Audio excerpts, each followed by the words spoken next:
Ito ang reading mo, Libra. Welcome back to our channel. Naway nasa mabuti kayong kalagayan while watching the channel. This is a general reading, kayo nang bahalang magpalit-palit ng situation nyo sa reading ko.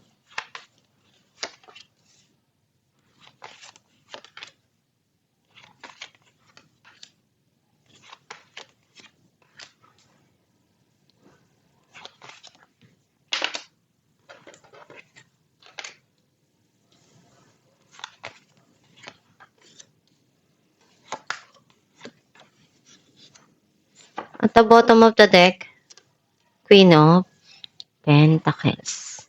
I feel like ang nasa-sense ko na energy mo, nakita ko yung iniisip mong paraan na mag-invest or ibigay yung makakaya mo doon sa mga dumarating sa buhay mo, sa kahit anong sitwasyon or ano yung pinagdadaanan mo. Ang mensahe ng card mo, you're thinking very deeply. Andun yung kailangan mong pakinggan, yung inner self mo. And may mga binibigay sa'yo na magandang ideas, advice, ang Diyos Ama, ang gabay mo.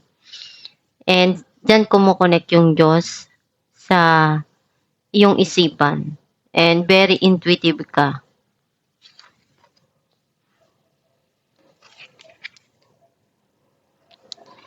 You're building your future and ginagawa mo yung paraan na alam mo para kumita, magtrabaho, or some of you magkakaroon ng team up sa trabaho or nakikipag-usap ka sa mga kaibigan mo, kapitbahay, or kamag-anak.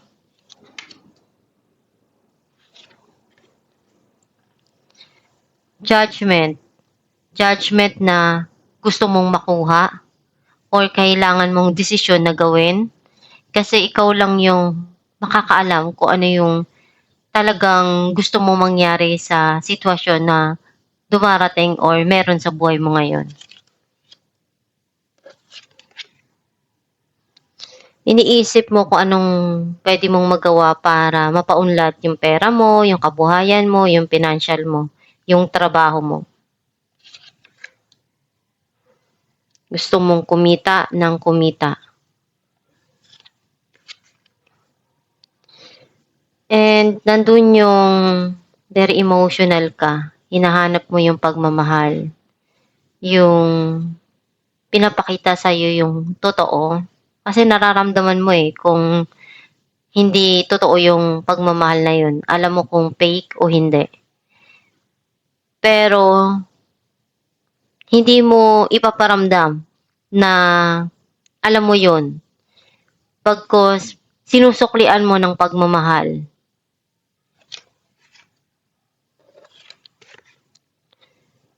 May mga plano ka para sa kinabukasan mo. Iniisip mo kung paano mo magagawa pa na makuha yung dreams mo, yung goal mo. Some of you, iniisip mong mag-travel o may gusto kang puntahan. Naalala mo pa rin yung nakaraan mo, nagbabalik tanaw ka dun, maaring meron kang hindi makalimutan, masaya man o hindi. Kasi may mga natutunan ka dun.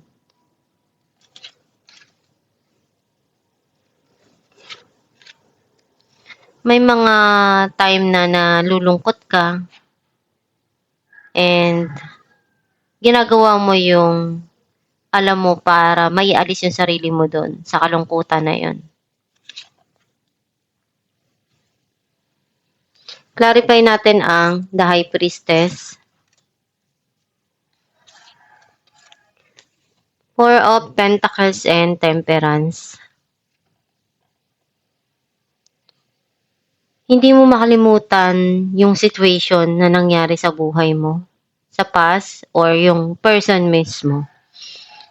And kailangan mong ibalanse yung mga dumarating sa buhay mo para hindi ka ma-exhausted. Kung ano man yung meron ka sa buhay mo sa nakaraan, mga nangyari doon, you keep it to yourself. And some of you, pwedeng iniisip mong makaipon, i-secure yung future mo. Kung ano yung swerte na meron sa'yo or sa mga ginagawa mo, you keep it to yourself. Hindi mo kailangan ipagmalaki, hindi mo kailangan na ipaalam sa iba.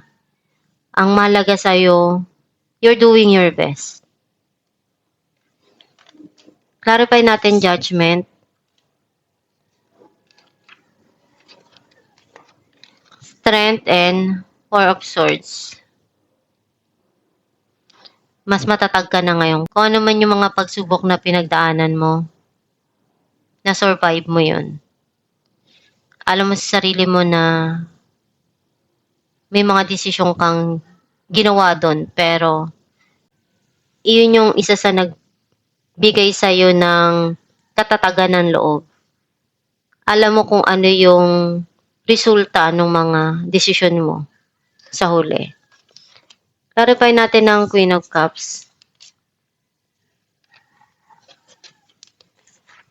The Moon and Death. At the back of your mind, may mga naiisip ka. And meron ditong darating na pagbabago sa buhay mo. Mararamdaman mo yun unti-unti. Yung mga hinahanap mo na yun. Na pagmamahal, yung dati naiisip mo lang na hindi na ibibigay sa'yo. Unti-unti yun na darating sa buhay mo. Clarify natin ang The Hermit.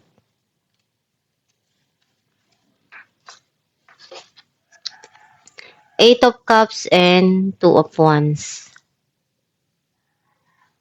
May mga gusto ka ng kalimutan na nangyari sa buhay mo na hindi mo gusto. And planuhin kung ano yung darating para sa buhay mo.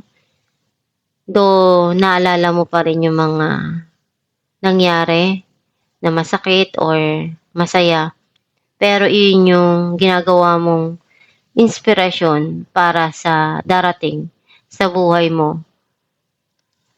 Clarify natin ang Three of Pentacles. Knight of Swords and Eight of Pentacles. May tao na gustong makipag-usap sa'yo. And gagawin nitong tao na to yung lahat ng makakaya niya para linawin lahat yung mga nangyayari. Kasi gusto niyang ayusin eh. Some of you, may gusto kang linawin, sabihin na nilalaman ng isipan mo. Gagawin mo yung lahat ng paraan para sa trabaho mo, para mapaunlad yung buhay mo at may ayos yung pamumuhay mo. Clarify natin ang Page of Pentacles. Four of Swords and Three of Swords. Pinagdarasal mo na maialis yung sarili mo dun sa kalungkutan, sa pain na nararamdaman mo. And may mga plano ka dito na pwedeng maging paraan para mai-remove yung sarili dun sa kalungkutan na nararamdaman mo. Some of you, ngayon, nakikita mo sa sarili mo na mas gusto mong bigyan ng time yung sarili mo to relax, to enjoy yung buhay. Though, alam mong hindi ganun kadali. Pero, unti-unti mo rin na maibabangon yung sarili mo dun sa naranasan mong hirap at sakit. Clarify natin ang Two of Wands. King of Wands and Nine of Pentacles. Very passionate ka sa goal mo, sa dream mo. And unti-unting nagiging masaya ka dahil na-achieve mo yung mga pangarap mo. Nagiging stable yung trabaho, yung income, yung mga pinaghirapan mo. Nakikita mong nag-grow. And pinaplano mo isa-isa kung ano yung mga gusto mo pang ma-achieve sa buhay. Clarify natin ang Nine of Swords. The Hermit and Ace of Pentacles. Yung nagpapalungkot sa'yo yung mga nangyari sa buhay mo sa past. Either meron ka dong hindi makalimutan na alaala at mahalaga para sa'yo yun.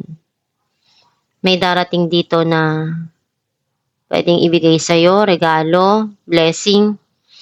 Some of you pwedeng minamanifest mo na magkaroon ng pagbabago, na ma-achieve mo kung ano yung gusto mo sa buhay. Alamin natin kung ano mensahe ng iyong gabay.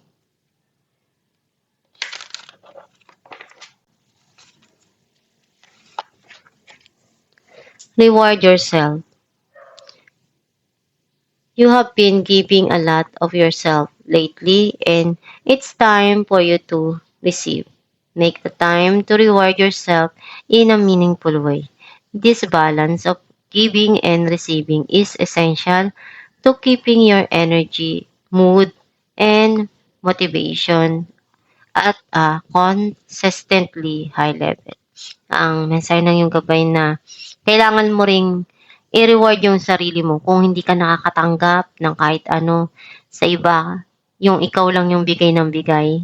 Hindi mo kailangang hintayin na merong magbigay sa'yo, kundi ikaw yung magbigay ng pangangailangan mo, yung magpapasaya sa puso mo, yung mahalaga na nagkakaroon ka ng energy boost dahil alam mo sa sarili mo na may na-achieve ka at iyon yung reward mo sa sarili mo, yung mga binibigay mo.